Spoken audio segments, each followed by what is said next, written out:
Kalau benar-benar ingin anda sukses dunia akhirat, harus kita percaya sepenuhnya takdir. Kuncinya di situ. Percaya sepenuhnya takdir. Takdir itu menjadi salah satu rukun iman.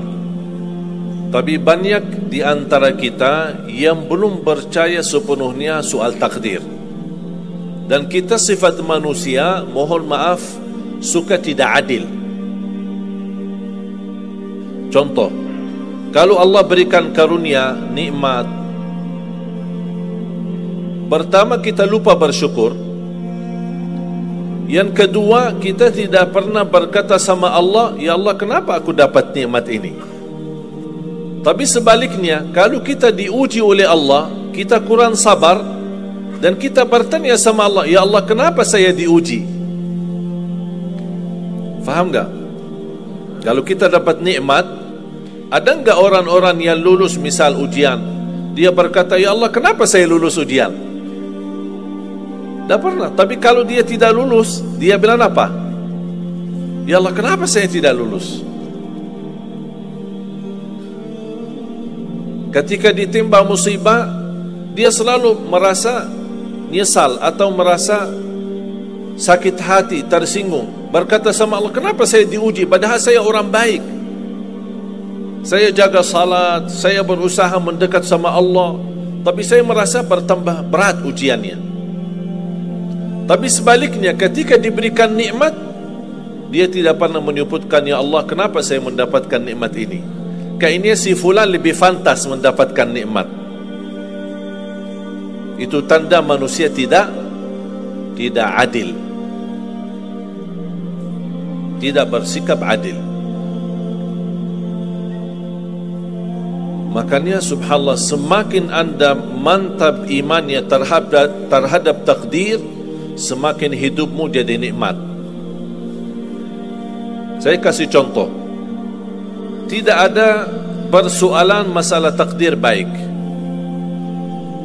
Itu bukan masalah bagi kita.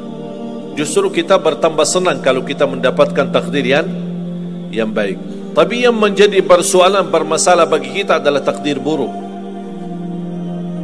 Ketika ditimpa musibah, ketika ada ujian, ada sakit, kesulitan, penghasilan yang tidak mencukupi, dan banyak masalah keluarga, masalah rezeki, masalah sama majikan, masalah di kerjaan, itu yang membuat banyak beban fikiran. Tapi kita harus tahu, sebenarnya walaupun takdir itu ada baik, ada buruk, kenyataannya buruk, nampaknya buruk, tapi hakikahnya baik. Hakikahnya baik. Tapi kapan kita bisa tahu takdir yang buruk ini bisa menjadi baik bagi kita? Belum tentu sesaat terjadi ujian itu. Bisa jadi belakangan, bahkan bisa menjadi sekian lama baru kita tahu dan sadar ternyata takdir itu baik bagi kita. Sebenarnya kalau kita tahu rahasia takdir, apapun yang akan terjadi, kita tidak ada kekhawatiran. Karena kita tahu sesudah ujian ini pasti ada sesuatu kebaikan. Dan yakini Bapak Ibu, Allah subhanahu wa ta'ala maha baik. Allah tidak senang menyusahkan hambanya. Tapi kadang-kadang proses untuk menuju kebaikan ada kesulitan dan tantangan. Berarti intinya apa?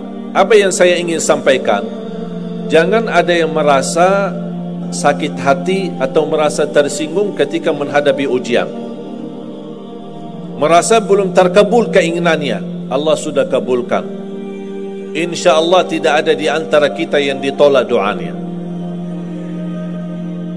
Cuman kita mohon maaf kadang-kadang buru-buru, ingin selalu semuanya cepat. Kadang-kadang kalau terlalu cepat apa yang kita inginkan kita dapat, itu bahaya juga. Makanya jemaah sekalian, kunci anda sukses dunia akhirat, percayalah takdir. Dan semua takdir itu baik, tapi kita belum tahu rahasianya.